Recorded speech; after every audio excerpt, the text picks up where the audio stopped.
It should be noted that throughout history, there has been a deep connection between film and sex. In the film Magic Mike, there are many aspects that go into this movie. Channing Tatum, the main character, expressed an aspiration of his own to own his to own a business building durable custom designed furniture. But the thing that is holding him back is his bad credit, and so the bank will not loan him the money even though he has plenty of money. This is, of course, something that most of us can relate to, working somewhere that we can get the money to pay the things that we need, but doing a job that we don't actually enjoy and feel the most fulfilled while doing.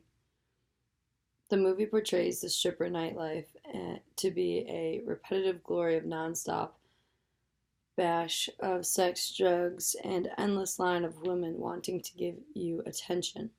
Although such lifestyle comes with loneliness, and although this is mentioned, it's a fact that any guy would love to trade places with Tatum. Had this been a stripper movie, this is a quote taken from a critic. Had this been a stripper movie about women, no doubt the proceedings would have included a commentary about the business, exploitative,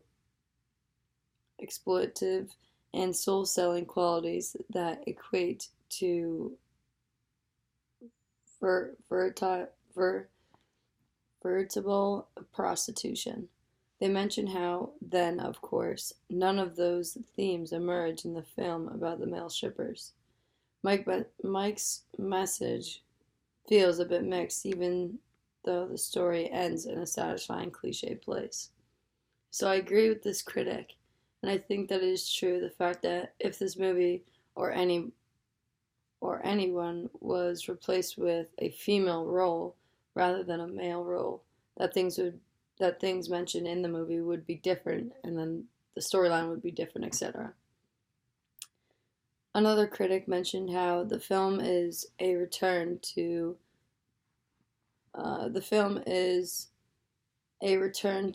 one of the origins and prime movers of the film industry, which is unabashed and blatant sexual contact. And I remember reading something about the history of film just recently in this class about how there was a deal of censorship and what could actually be in the movie versus what couldn't be actually shown. And this is a film that just proves that things have changed since then. Sexualness has little boundaries nowadays in comparison to the past. And although, as I did mention before, the film, aside from the sexual content, does try and maintain a plot that is meaningful, but this creates a divided platform about the film between content and male strippers' performances and the story of a stripper's personal story and experience. The division creates, as what this source says, as a, in quotes, generalization that make this story appear split along the lines of social liberalism and social conservatism. They also talk about how the film is not close-minded, mentioning in the article I read they were referencing a part when Brooke, the character, who is Kid's sister, how she is seen as harmonious and desexualizing and a desexualizing influence on both Mike and her brother. In this, the film is pretty much implying that in quotes, women can be a destructive influence when they are a sexual force, and they can be a positive one when they are a conservative, desexualizing kind.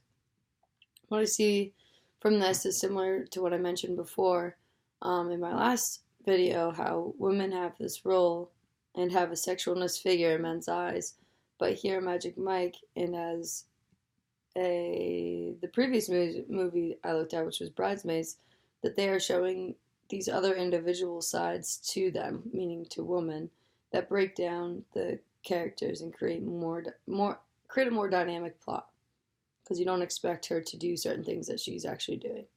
And then lastly, I wanted to mention how Magic Mike does indeed fail the feminism test, which is also talked about which I also talked about in the previous movie that I looked at, Bridesmaids. And as a reminder to the test, it's seeing if a movie had two women talk about something other than men.